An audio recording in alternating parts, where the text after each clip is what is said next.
आज हमारा topic MS Excel है। आज जैसे देख पा रहे हैं आपके सामने एमएस एक्सेल की विंडो खुली हुई है। इसमें मैं आपको कुछ इंट्रोडक्शन दे देता हूँ। डिटेल के लिए आप अलग से इसका वीडियो देखिएगा। ये सिर्फ आरएससीईटी का असेसमेंट सॉल्व करने के लिए है। तो एमएस एक्सेल की विंडो आप देख पा रहे हैं। एमएस एक्सेल में फाइल को बोलते हैं वर्कबुक। पूरी जो फाइल है वर्कबुक कहलाती है। और वर्कबुक में अलग अलग शीटें होती है, जैसे शीट 1 है, शीट 2 है, शीट 3 है। बाय डिफॉल्ट 3 शीट दी हुई आती है। प्रत्येक एक शीट को शीट बोलते हैं। ठीक है, वर्कबुक में होती है वर्कशीट, इनको वर्कशीट भी बोलते हैं, शीट भी बोलते हैं।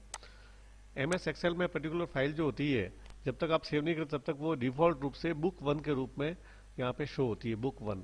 अगर आप कोई नाम नहीं दोगे, सेव कर दोगे, तो बुक 1 नाम से सेव हो जाएगी। तो बाय डिफॉल्ट इसका नाम बुक 1 होता है। ठीक है, अब इसमें देखिए ये जो आपको टेबल दिख रही है, टेबल नुमा इसमें इसका आकार होता है, सारणी की सारणी बनी हुई होती है कि आप यहाँ पे कुछ भी कैलकुलेशन वगैरह कर सकते हैं, फॉर्मूले लगा सकते हैं, फंक्शन लगा सकते हैं, चार्ट वगैरह दे सकते हैं। ठीक है, इसमें जो ये खाने दिए हुए, ये जो ए बी सी ये है, इनको कॉलम्स बोलते हैं। ये सब कॉलम्स के, जैसे ये कॉलम को सिलेक्ट किया है, ये ई कॉलम को सिलेक्ट किया, ये कॉलम के नाम है, ये कॉलम कहलाते हैं।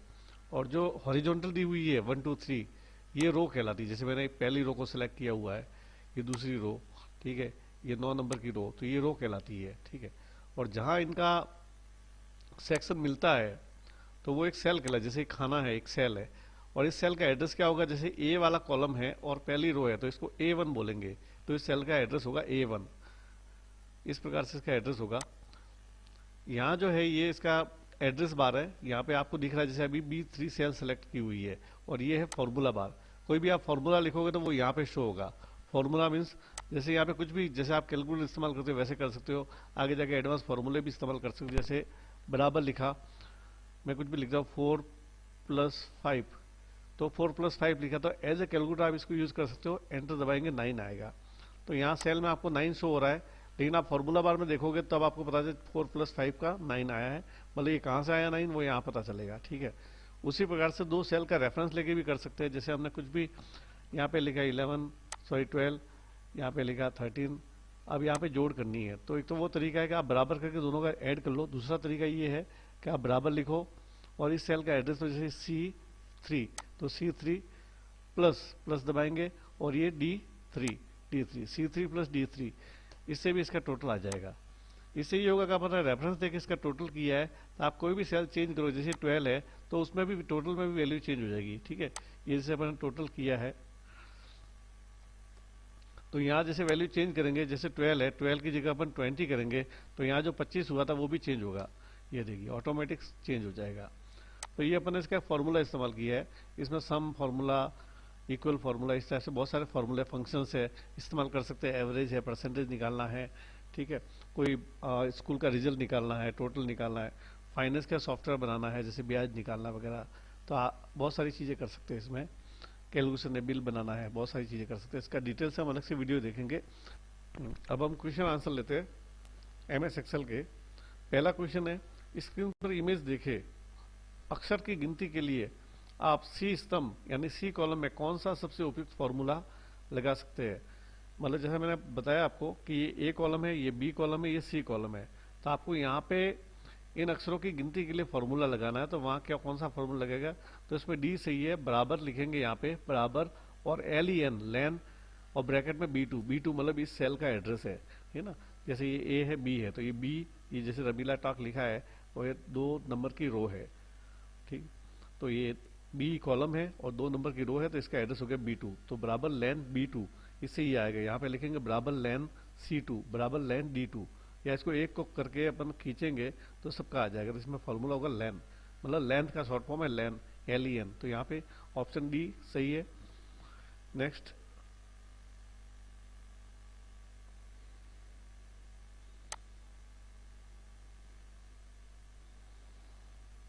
क्वेश्चन नंबर 2, एक्सेल 2003 का एक्सटेंशन और 2007 और एक्सेल 2010 फाइल है। इसमें तीनों के एक्सटेंशन पूछे गए। जैसे 2003 में एक्सटेंशन 3 डिजिट का हुआ करता था। 2003 तक जो भी है वर्ड, एक्सेल, पावर पॉइंट, सबका एक्सटेंशन 3 डिजिट का होता था। तो उसमें एक्सेल का था XLS। फिर 2007 से जो है वो एक डिजिट बढ़ा दिया गया, तो इसमें कोई ज़्यादा नहीं बढ़ाया। जो XLS था उसके आगे X खाली लगा दिया है, तो इसमें हो गया XLS, और आगे भी XLSX चल रहा है।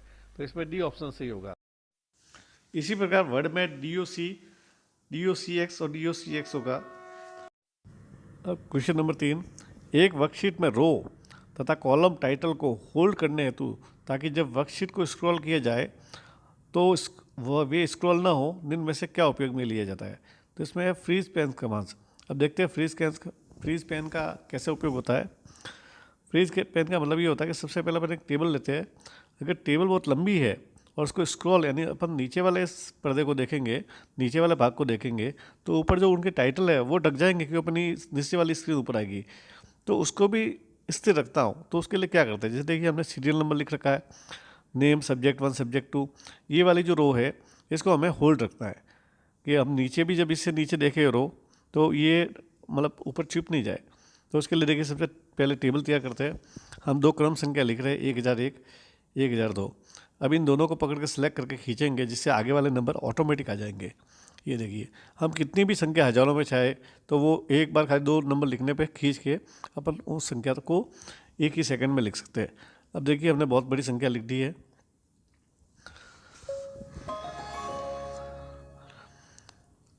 अब इसमें देखिए नाम, एड्रेस जो भी है भरने की जगह दे देते हैं अपन। फिलहाल हम आपको एग्जाम्पल दे के समझाते हैं। अब देखिए इसको स्क्रॉल करेंगे तो जो ऊपर वाला 1001 से 1024 तक दिख रहा है ये नीचे ये ऊपर चला जाएगा और नीचे वाली संख्या अपने को और दिखेगी। तो ये जो अपनी टाइटल बार है ये ढक जाएगी। देखिए जैसे अपन नीचे जा रहे हैं ऊपर जो हेडिंग लिखी थी सीरियल नंबर, नेम, मार्क्स, वो ढक गई। तो इसमें क्वेश्चन में पूछना चाह रहे हैं कि वो भी दिखे आपको और आप नीचे वाली संख्याओं को भी देख सके। तो उसके लिए क्या कमांड है, ये देखिए ये रो भी दिखनी चाहिए। तो इसके लिए हमारा फ्रीज पेन कमांड है। इस रो को फ्रीज करने के लिए हम सबसे पहले व्यू टैब में जाएंगे। व्यू टैब में आप देखेंगे इसमें अपन सेलेक्ट करेंगे पहले जिसको फ्रीज करना है, फिर फ्रीज पेन ऑप्शन खोलेंगे और यहाँ आपके सामने 3 विकल्प दिए हुए हैं फ्रीज पेन में, व्यू ऑप्शन में। सबसे पहला है फ्रीज पेन, दूसरा है फ्रीज टॉप रो। तो अपन फ्रीज टॉप रो करेंगे, जैसे ये पहली वाली रो है फ्रीज हो जाएगी, फ्रीज मतलब स्थिर रह जाएगी। कि फिर अपन स्क्रॉल डाउन नीचे भी करेंगे तो पहली बार रो दिखेगी जिससे नीचे वाले आंकड़ों का पता चले कि उनका हेडिंग क्या है, मतलब उस आंकड़े क्या है, वो सब्जेक्ट में मार्क्स है या नेम है, रोल नंबर है, सीरियल नंबर है, टोटल है। तो ये तो जैसा हम देख पा रहे हैं हमने इसको फ्रीज कर दिया तो ऊपर एक लाइन सीधी आपको दिख रही है। अब हम यहाँ स्क्रॉल बटन क्लिक कर रहे हैं। स्क्रॉल से इसको ऊपर जैसे जैसे जा रहे हैं तो वैसे पहले ये ऊपर वाला जो हेडिंग है वो छुप जाती थी, अब वो छुपेगी नहीं। अब अपन उसको देख सकेंगे, उसके नीचे वाले आंकड़ों के साथ ऊपर वाली हेडिंग भी देख सकेंगे। ठीक है, तो इससे फ्रीज पेन इसमें सही आंसर होगा इसका।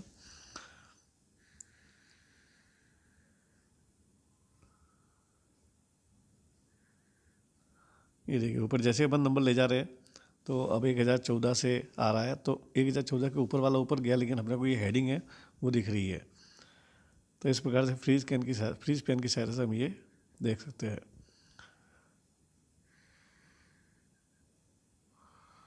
तो इसमें आपका सी ऑप्शन सी है, फ्रीज पेन कमांड, कि किसी भी टाइटल, रो या कॉलम को होल्ड करने के लिए अपन फ्रीज पेन का यूज लेते हैं। क्वेश्चन नंबर 4 है, एक्सेल में शॉर्ट ऑप्शन किस मेन्यू में होता है। तो इसका आंसर डी है, शॉर्ट जो ऑप्शन है वो डी में होता है। हम एक्सेल खोलते हैं उसमें करके भी देखते हैं कैसे खुलेगा। देखिए ये आपके सामने एक्सेल की स्क्रीन है जहाँ हमने पहले फ्रीज पेन सीखा था। अब इसमें देखिए डेटा जो मेन्यू है उसमें शॉर्ट नाम का कमांड है, जो डेटा टैब है ये शॉर्ट में मतलब A to Z होता है या Z to A होता है। असेंडिंग ऑर्डर भी होता है, डिसेंडिंग ऑर्डर भी होता है। असेंडिंग ऑर्डर मतलब जिसमें 1 से लेके 9 तक, यानी पहले 0, 1, 2, 3, 4 इस टाइप से। डिसेंडिंग मतलब 9, 8, 7 उल्टा वो होता है, मतलब हिंदी में बोलते हैं ना आरोही और अवरोही। तो देखिए अब जैसे अपन डिसेंडिंग किया Z to A तो ये 1200 चिन्नू ऐसा आ गया, असेंडिंग किया तो 1001, 1002 इस टाइप से आ गया। तो जैसा भी अपन जैसे ऊपर क्लिक करेंगे हेडिंग पे क्लिक करके तो असेंडिंग डिसेंडिंग हो जाएगा। अब ये तो रही संख्या की बात। अगर इसकी जगह नाम भी होते तो नाम भी आप देखते हो जैसे क्रम संख्या में आते हैं, अटेंडेंस में, रोल नंबर में, एग्जाम में आप देखते हो क्रम से बैठता है, पहले ए वाला, फिर ए वाला, फिर बी वाला, फिर बी पे जितने भी नाम है, तो वो भी इसमें ऑर्डर सेट कर सकते हैं। इसके लिए क्या करेंगे, हम सबसे पहले जैसे कुछ एग्जाम्पल नाम टाइप करते हैं, जैसे अलग अलग स्टूडेंट के अलग अलग लेटर से नाम टाइप करते हैं, फिर उसको हम असेंडिंग और डिसेंडिंग करके देखेंगे।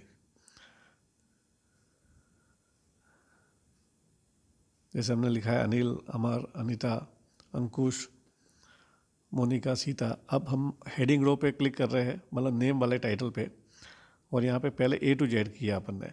तो जैसे ए टू जेड किया तो देखिए ए से लेके जेड तक नाम उस क्रम में व्यवस्थित हो गया। अमर पहले आ रहा है, अनिल बाद में आ रहा है, अनीता बाद में आ रहा है, फिर अंकुश आ रहा है। तो पहले ए वाले आएंगे, फिर बाद में जी है तो जी आएगा, ऐसे ए टू जेड टाइप से आएंगे। अब ए वाले भी एक से ज़्यादा है तो उसमें दूसरा जो लेटर है वो माना जाएगा, वो जिसका कम है वो पहला आएगा, और वो जिसका ज़्यादा है या मैक्सिमम ए से जेड की तरफ है वो बाद में आएगा। अगर दूसरा अंक भी किसी का समान है, दूसरा लेटर भी, तो तीसरे लेटर के आधार पर असेंडिंग डिसेंडिंग सॉर्टिंग होगी। इसको बोलते हैं सॉर्टिंग, कि क्रम से जमाने को ही सॉर्टिंग बोलते हैं, शॉर्ट करना मतलब जमाना। तो असेंडिंग मतलब 0 से 9 ए टू जेड, डिसेंडिंग मतलब जेड टू ए या 9 से 1। तो ये दोनों ऑर्डर इसमें इस टाइप से अपन कर सकते हैं।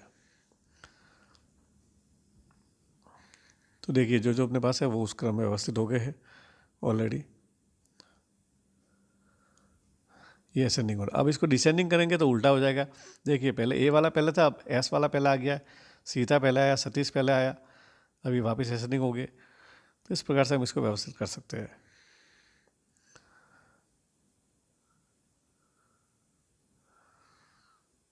चलिए अब नेक्स्ट क्वेश्चन खोलते हैं अपन। तो इसमें इसका डी आंसर सही होगा, डेटा मेन्यू में होता है सॉर्ट का ऑप्शन। अब अगला क्वेश्चन लेंगे, क्वेश्चन नंबर 5। स्क्रीन पर इमेज देखें, अपेक्षित परिणाम के लिए आप C2 में कौन सा सबसे उपयुक्त फॉर्मूला लगा सकते हैं। तो देखिए अपेक्षित परिणाम क्या है, अपना रिजल्ट दिख रहा है आपको ए टॉक।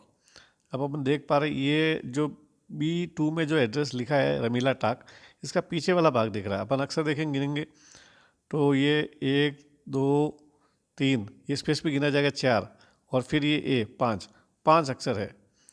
तो राइट वाले 5 अक्षर दिए गए थे ना, तो इसमें ये फार्मूला होगा सी ऑप्शन के बराबर लिखा होगा, और राइट लिख के ब्रैकेट के अंदर B2 यानी B2 वैल्यू है रमीला टाक लिखा है, और उसके 5 अक्षर मतलब राइट वाले 5 अक्षर मतलब पीछे से 5 अक्षर जिसमें स्पेस भी गिना जाता है।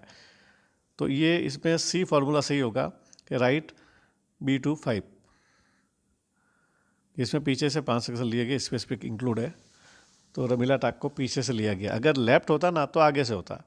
अब क्वेश्चन 6 है, कौन सा चार्ट समय के बढ़ते जो मान के साथ रुझान को आदर्श रूप से दिखाता है, जिसमें समय अंतराल हॉरिजॉन्टल या एक्स प्लॉट पर किए जाते हैं। तो इसमें होगा लाइन चार्ट जो एक्स और वाई एक्सिस को बढ़ते हुए क्रम में दिखाता है। अगला क्वेश्चन लेते हैं, क्वेश्चन नंबर 7। स्क्रीन पर इमेज देखे, ऑप्शन का प्रयोग करके आप इस पर रेफरेंस इमेज दिखा गया डायग्राम बना सकते हैं। तो इसके लिए ऑप्शन बी है, माइक्रोसॉफ्ट एक्सेल में उपलब्ध स्लाइसर ऑप्शन का उपयोग करके हम ये कर सकते हैं। 2 टेबलों का रेफरेंस देना है। क्वेश्चन नंबर 8, स्क्रीन पर इमेज देखें, आप कम से कम उम्र की गणना करना चाहते हैं। उपरोक्त सिनेरियो को ध्यान में रखते हुए इसके लिए आप निम्न में से कौन सा फॉर्मूला प्रयोग करेंगे। तो देखिए आपको सी कॉलम में जो दिख रहा है एज है ना, जो 2 से लेकर 7 रो तक है, C2 से C7 तक। तो इसमें आपको कम से कम को बोलते हैं मिनिमम के लिए फॉर्मूला होता है मीन। तो बराबर मीन ब्रैकेट बंद C2 से C7 तक। तो इसमें ये ऑप्शन सी सही होगा, मिनिमम वाला फॉर्मूला, क्योंकि इसमें कम से कम पूछा है। अगर अधिक से अधिक पूछा हो जाए तो अपन मैक्स लिखते हैं, मैक्सिमम के लिए मैक्स ऑप्शन आता है। क्वेश्चन नंबर नेक्स्ट क्वेश्चन देखिए, क्वेश्चन नंबर 9। स्क्रीन पर इमेज देखें, आप पंक्ति संख्या रो नंबर को खोजना चाहते हैं। उपरोक्त सीनरी को ध्यान में रखते हुए इसके लिए आप निम्नलिखित में से कौन सा फॉर्मूला प्रयोग में लाएंगे। तो देखिए इसमें रोज़ की संख्या मतलब कितनी रो है, तो ये जानना चाहते हैं कौन सी रो है, मतलब कौन सी रो है जो ये है।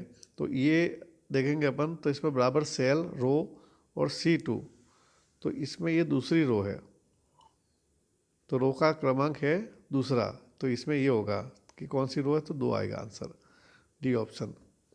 अगला क्वेश्चन देखिए, स्क्रीन पर इमेज देखें, आप अधिकतम आयु की गणना करना चाहते हैं। उपरोक्त सिनेरियो को ध्यान में रखते हुए इसके लिए आप निम्नलिखित में से कौन सा फॉर्मूला प्रयोग करेंगे।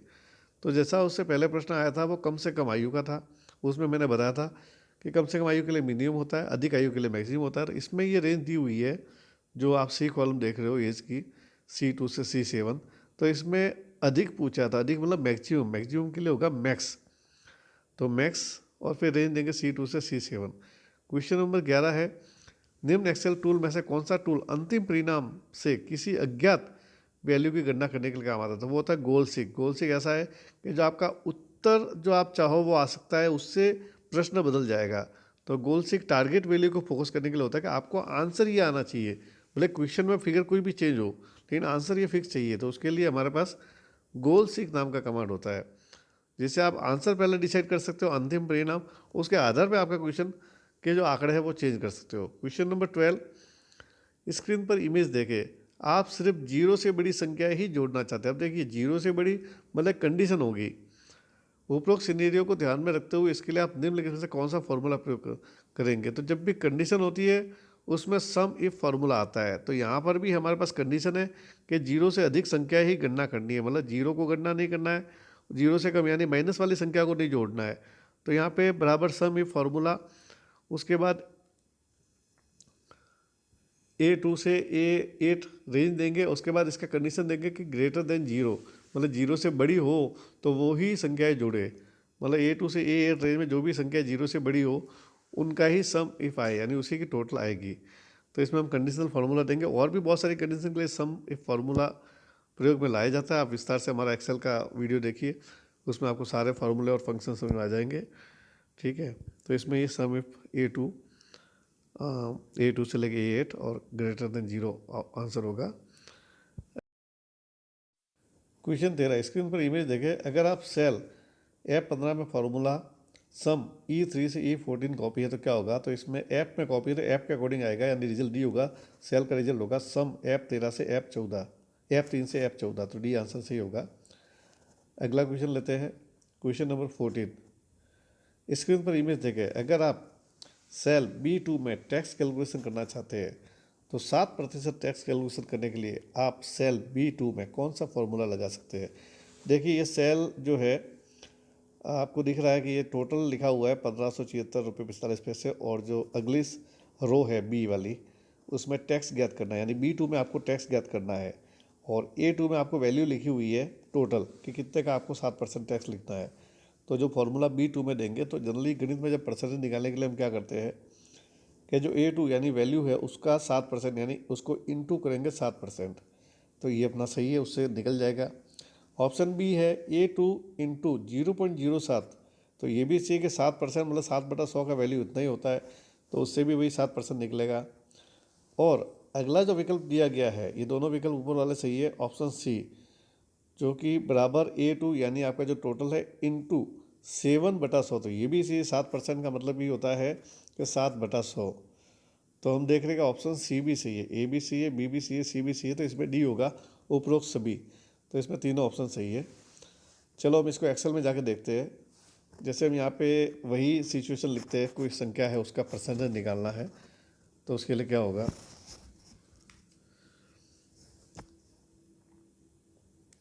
तो देखिए हमने एक संख्या लिखी है, उसका 5% हमको निकालना है।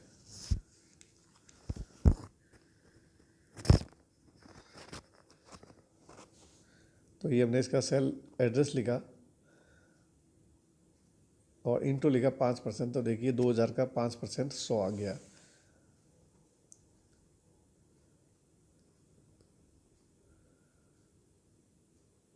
तो देखिए बराबर लिखेंगे, उसके बाद सेल एड्रेस और जो भी है 5% लिखेंगे, 100 आएगा। तो इस प्रकार से हम इसको प्रैक्टिकली कर सकते हैं। क्वेश्चन नंबर 15, स्क्रीन पर इमेज देखें अगर आप फॉर्मूला $B3 सेल F15 में कॉपी करते हैं तो क्या होगा। तो देखिए जो आपको B3 में वैल्यू दिख रही है 100, अगर उसी को दूसरे में भी कॉपी करेंगे तो वो वैल्यू वही आएगी। इसमें आंसर होगा सी यानी 100, यानी वो कि वो वैल्यू दूसरे में कॉपी हो जाएगी। B3 बराबर F15 मतलब दोनों में वैल्यू समान है, तो B3 में वैल्यू 100 है तो उसमें भी 100 वैल्यू आएगी। तो इसमें आप देखेंगे ऑप्शन सी आएगा जिसमें लिखा हुआ है 100 की वैल्यू। तो इसमें वैल्यू नहीं बदलेगी क्योंकि आप इक्वल का उपयोग कर रहे हैं, इक्वल का मतलब समान होता है।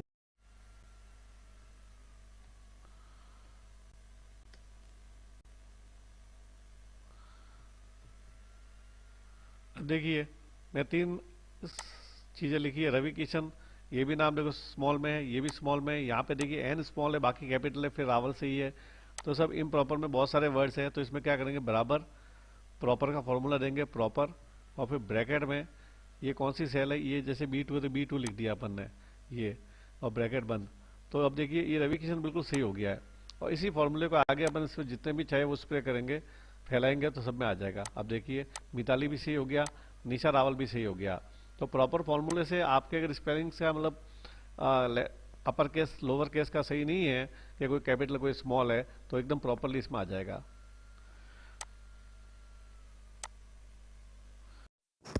तो इसमें सी सही आंसर होगा, proper formula. Question number 17, screen पर इमेज देखें, अपेक्षित परिणाम के लिए आप C2 में कौन सा सबसे उपयुक्त फॉर्मूला लगा सकते हैं।